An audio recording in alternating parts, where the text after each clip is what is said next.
Before I get started with the story, let me give a shout out to Texas FBA Forever on Twitter for sending me this story.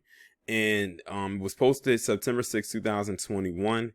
And it involves this man by the name of Nicholas James Furcus, who about a decade or a little over a decade ago was involved with the murder of his wife. As a matter of fact, he was the one who murdered his wife. But they are just now getting this guy after the case pretty much went cold after a while, because he came up with an elaborate plan to the point where they just could not, for some reason, solve why they could not solve this case. Well, I'm not going to reveal to you right here where it happened or why they finally caught this guy or why it took them so long to figure it out. But I'm going to read the article, and when I get to that point, you'll see what I mean. More than a decade after his wife's murder, the criminal case against a Minnesota man takes its next step. A grand jury in Ramsey County indicted Nicholas Furcus, age 38, for allegedly killing Heidi Furcus, age 25, in what investigators claim was a staged home invasion, according to the Pioneer Press. Charges are first-degree murder and intentional second-degree murder. As Law and Crime previously reported, the April 25, 2010 murder officially went unsolved for more than a decade. At the time, Nicholas Furcus allegedly told cops he and his wife woke up to the sound of an unknown intruder. He claimed to have grabbed a shotgun, and they supposedly checked on the sound downstairs. He asserted that the intruder struggled with him over the firearm, which he said went off twice, striking Heidi Furcus in the back and Nicholas Furcus in the leg. The wife was pronounced dead at the scene, and Nicholas Furcus recovered from a gunshot wound to his upper left thigh.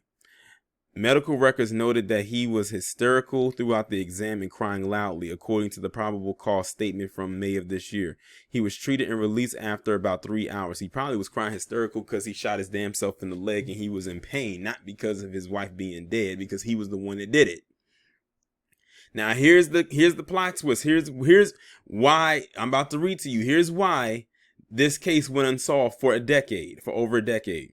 The surviving husband allegedly described the intruder as a black man.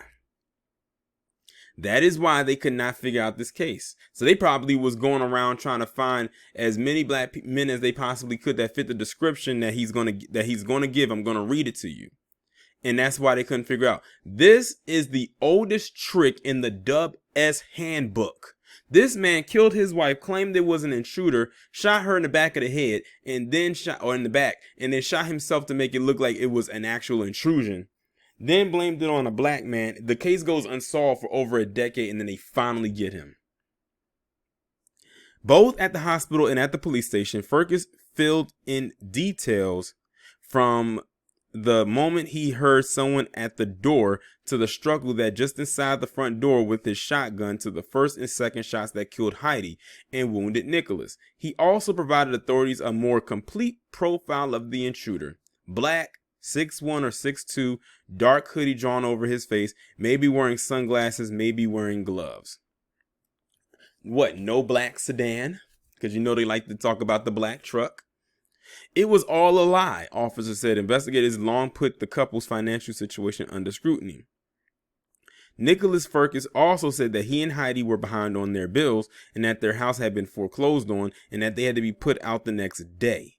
The probable cause statement reads, summarizing the defendant's interview at the police state, he said that they hadn't told any of their friends or family about the foreclosure or their need to be put out of their house. He said they had planned to pack up their house on Sunday and Monday morning, put some of their belongings in the garage to get later and find someone to stay with. But authorities say Furcus apparently kept his wife in the dark about their deteriorating financial situation. Furcus had told officers that he and his wife had an April 26th decline to get out of their foreclosed home. Officers found no evidence that Heidi knew of their serious financial situation or even of the foreclosure. The house was fully furnished and nothing was packed, stated a search warrant affidavit obtained by the St. Paul Pioneer Press in a report published in 2010. Authorities say the couple's financial situation also surprised family and friends. Investigators have spoken with Heidi's family, friends, and co-workers, and not one person said that Heidi ever said anything about a foreclosure, an eviction, or needing a place to stay or store their belongings, the probable cause statement reads. Forensic also pointed authorities to the husband, according to the probable cause statement.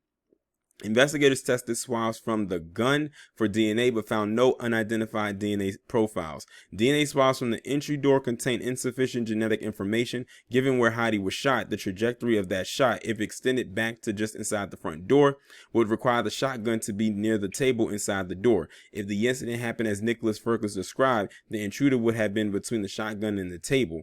This would have put the intruder very near and probably in contact with the table.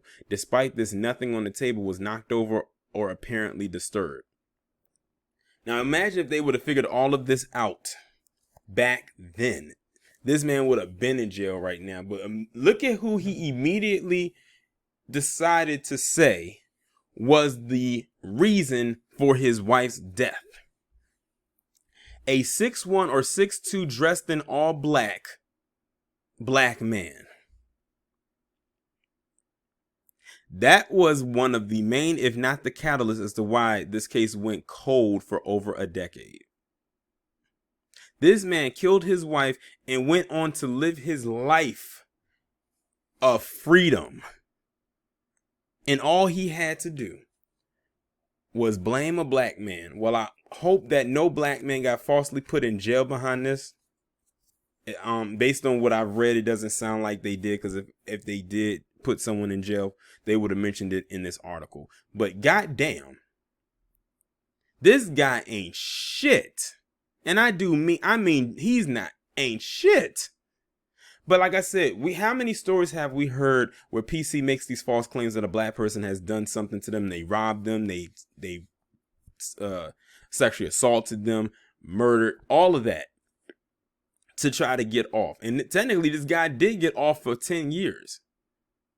But now it looks like it's likely he's definitely going to go to jail for a very, very long time, most likely for the rest of his life. So his freedom is pretty much done. And he came up with so many lies, even down to finances, that they didn't even have any financial trouble. Like, everything about this was just like all the way messed up. But how they managed to slip up like that is beyond me. Y'all let me know what y'all think about this down in the comments.